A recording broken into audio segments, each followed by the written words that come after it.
boxing gloves, he will fight. No, I'm kidding. Okay.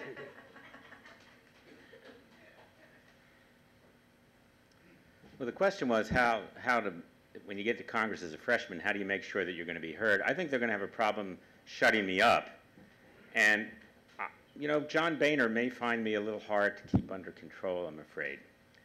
Because, you know, the Tea Party started about 2.5 years ago.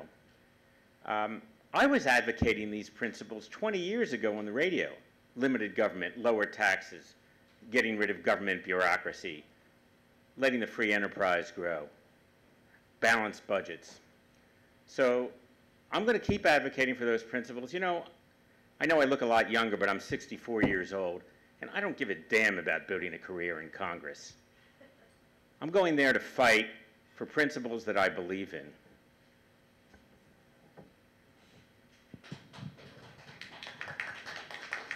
Okay, now we go to this side of the room. David.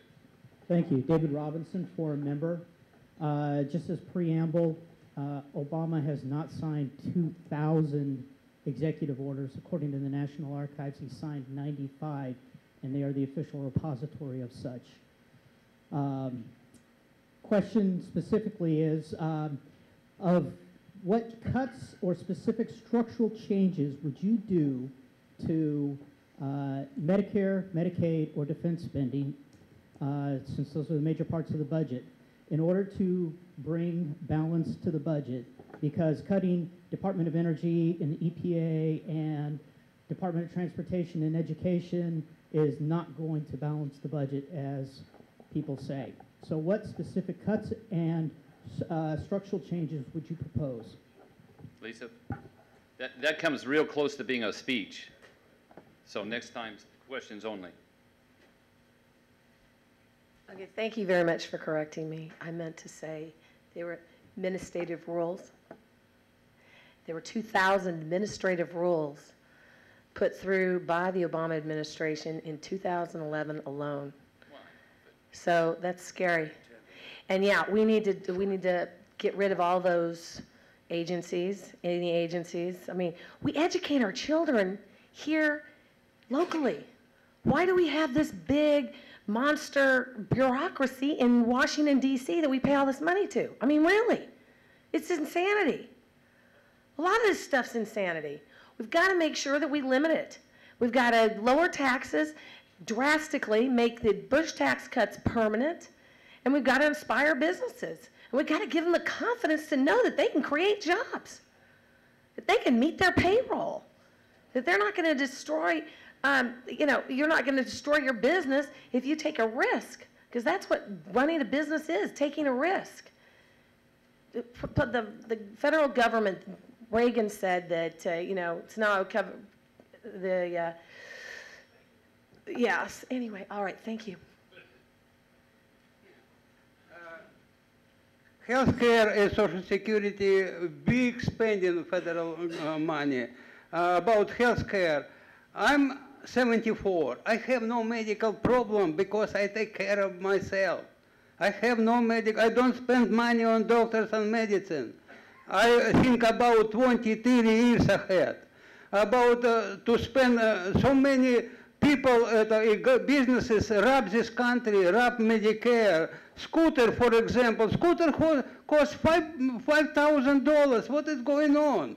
Because corruption government. Again, all of this obese children. You see, nation again started corruption in government. Pharmaceutical company, medical organization donate money. In nation does not concentrate. Okay, I will give jump rope to every child. Prevent diabetes.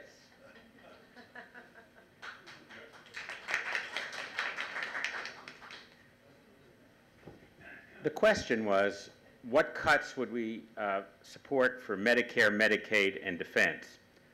So first of all, let me say Medicare is a program that people pay into. You pay into you pay taxes for Medicare. So you're entitled to get your Medicare. So I'm not going to cut Medicare. Medicaid, on the other hand, is a welfare program. And I think it needs to be phased out. I think it doesn't work. We've got 55 million Americans are getting Medicaid. That's the program for medical payments for poor people. And what you're doing is you're subsidizing the lifestyles that create medical problems when you make the Medicare free. People need to be paying for their own medical care. Defense, I think we can cut hundreds of billions from defense, and that's by fighting the war against Islamic extremism intelligently. And we do it not by invading foreign countries with armies of 100,000 or 150,000 troops. We do it by infiltrating the terrorist organizations, using special operations, special forces to destroy them. Oh, and you can see my positions on all these issues on my website, jimgreenfieldforcongress.com.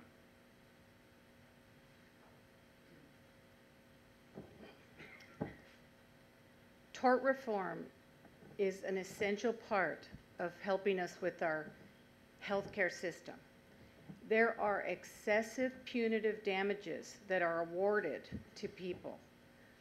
In 1982, my brother died in a car accident. The road was supered the opposite way. It was a left-hand turn, the road was supered out, his vehicle flipped. We got calls from several attorneys asking us to sue the county because they had graded that road wrong. We wouldn't do it. It didn't bring my brother back. Had there have been a community fund that would have helped health care for the elderly and those that needed it for those punitive damages, we might have thought of donating that money to that system.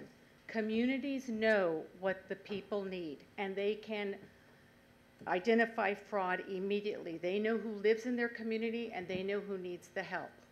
And I would like for, thank you.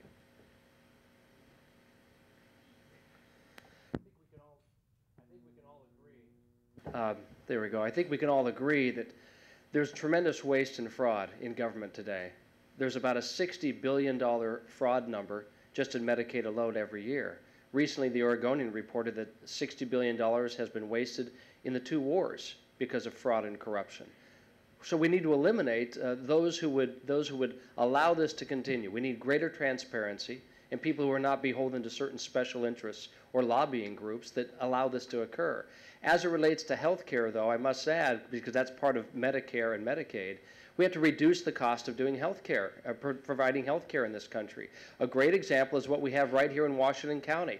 We have community health centers, and I happen to be on the board of one called Virginia Garcia. We have clinics in Hillsborough, Beaverton, et cetera, and a typical patient there costs about $765 a year to give them preventative care, whereas if they went to the emergency room, it would be $1,900 per visit. Governor Chris Christie has said community health centers are ideal for our economy, and Marco Rubio has said it's an absolute necessity in order to improve our healthcare system here in this country. Lee Coleman, forum member. The Constitution's preamble says that the Constitution was established, among other things, to ensure domestic tranquility. I would like to hear each one of you discuss your understanding of the importance of domestic tranquility in the body politic. Well, I always carry my Constitution with me just in case of emergencies. You know, I don't call myself a liberal or a conservative or a libertarian. I call myself a limited government constitutionalist because I feel that's what the Constitution is about. It's a plan that we, the people, created, that our founding fathers created, which established the terms under which we were willing to be governed. And the central purpose of the Constitution was to give the federal government certain powers, and that's all. It was supposed to be a government of limited powers. I don't know, domestic tranquility. We don't want to have civil wars going on. We don't want to have people rioting in the streets. If you have good government policies and the nation is prospering, people won't have any incentive to go out in the street and riot. I think that's what it means. Do you think it means something different? That's how I understand it. I believe I have domestic tranquility. I have worked my whole life. I come home tired usually. Everything is calm. I've recycled for 19 years. I do not have trash pickup. I have worked 3 jobs at one time a majority of my life. I teach martial arts, and in that we teach children respect. They respect their elders. If you have a program in your schools that adds to the school day, like Earn and Learn, people can teach things that are outside the normal realm of reading, writing, and arithmetic. And it makes children happy, but it also makes children respect their elders of who's teaching them something, who's taking their time out for these programs. We need to start being creative about creating domestic tranquility throughout our communities, not just in our own homes, but sharing the wealth of domestic tranquility. Thank you. Thank you. I think the founders were brilliant when they created a divided government. The divided government will not allow any one person to rule. At the same time, when we have a divided government, we have to make sure that at some point we come together. And I think we take a great example from what the Founding Fathers did. In those first constitutional conventions, they argued, they debated, but eventually they came together and they signed those documents one by one. And that's what we're not seeing in Congress today. We're not seeing enough collaboration. We're not seeing enough consensus building.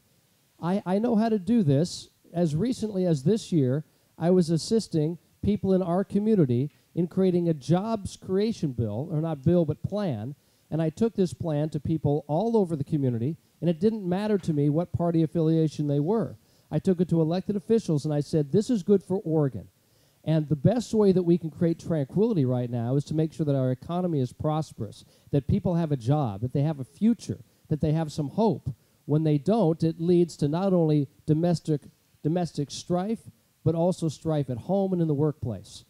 Number one thing we can do in Congress right now is provide an environment for job creation. All right, yeah, domestic tranquility. I talk about domestic tranquility and have for the last, since 2005 on my television show. It began with What's Between Us. I took on the woman's perspective, what with me being a woman and all, I thought that was efficient. And then I had a different man come on the show and represent the man's perspective, and we took on relationships from a G-rated perspective. You're not allowed to say the 3-letter word with the X in it, and I'm not talking about tax. And it was a lot of fun. But what more importantly, I've been able to talk with my community about these issues, relationships, and about our government, because it's a live call-in interactive show. So I've heard your point of view on, or a lot of the community's point of view on the different issues, and so I hope I can bring that to Washington, D.C. and provide a lot more tranquility in Congress. Thank you. Let's thank everybody.